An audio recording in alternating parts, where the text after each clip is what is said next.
Welcome everyone. Bienvenidos to my channel, La Cocina Abierta.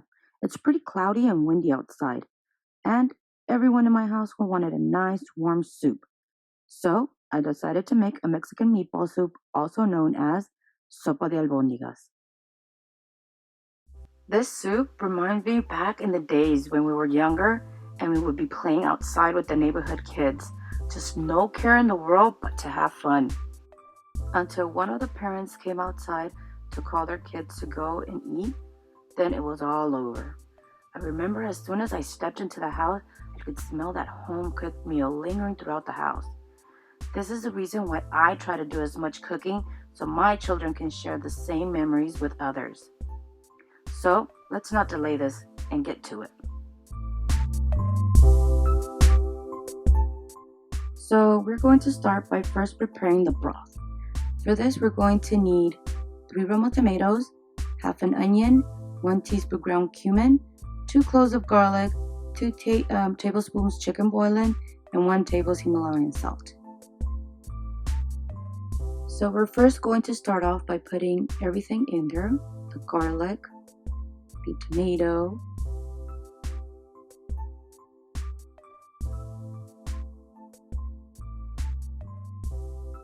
the cumin, and of course the onions. And then we're going to blend it all together until it's all chopped up and it becomes into like a juice, liquefied. Then I'm going to add oil and let that warm up. Once the oil is hot, then we're going to add the blended tomato, onion, and garlic. Now I'm going to let the sauce simmer for a bit, and after that starts simmering, I am going to add hot water. So now I'm also going to add some bouillon paste.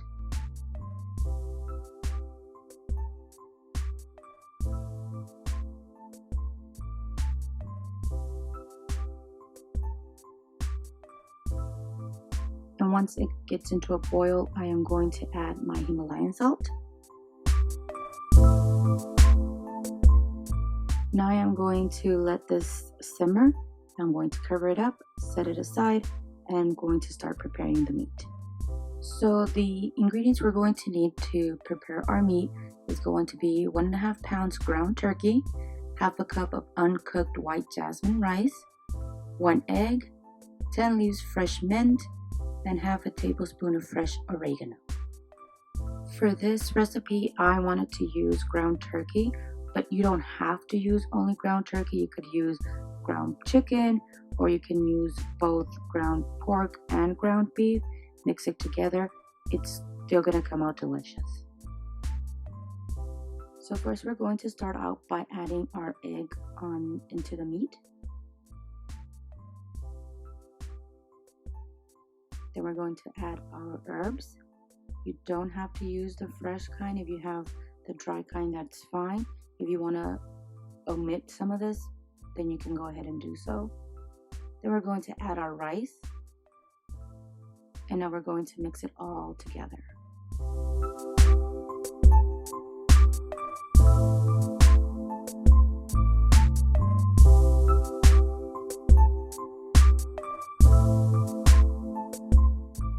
We are now ready to make our meatballs. I am going to make mine the size of a golf ball. The trick to keep the shape of the meatball while cooking is to have the broth boiling hot. Otherwise, the meatballs will break down.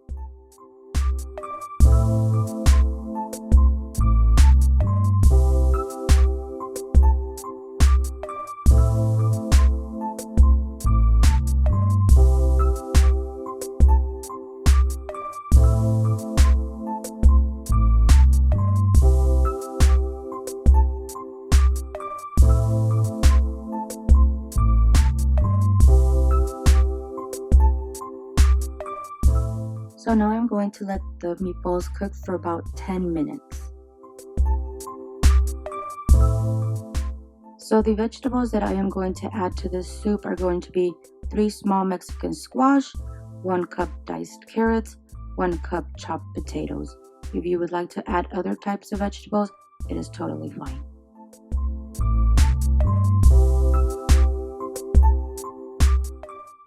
Once the 10 minutes are up, I am now going to add my potatoes, and I'm going to leave those for 5 minutes.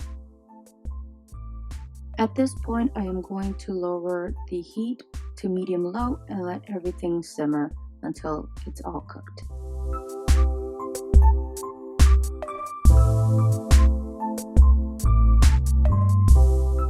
Once the 5 minutes are over, now I am going to add my carrots and leave those for another 5 minutes.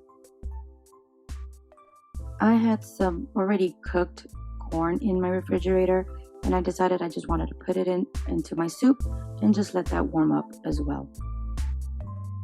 Once the 5 minutes are over, now I am going to add my Mexican squash and leave those for another 5 minutes.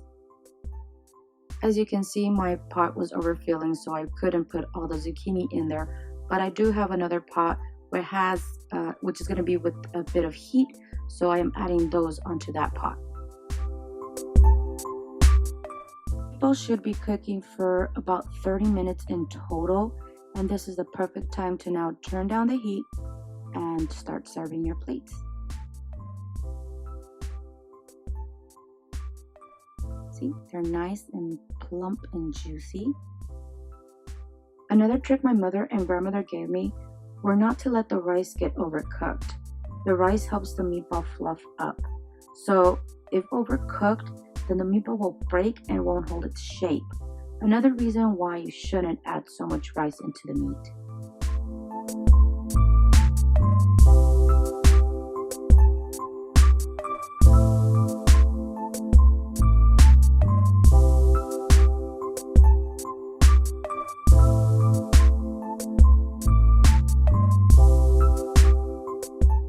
We like to accompany our albondigas with warm tortillas and a splash of lemon juice.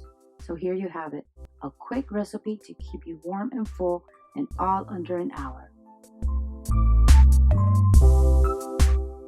I hope you guys give this recipe a try and also make memories just like I did. If you like this video, don't forget to subscribe and share. Help me reach 1,000 subscribers. Thanks for watching y buen provecho. Until next time.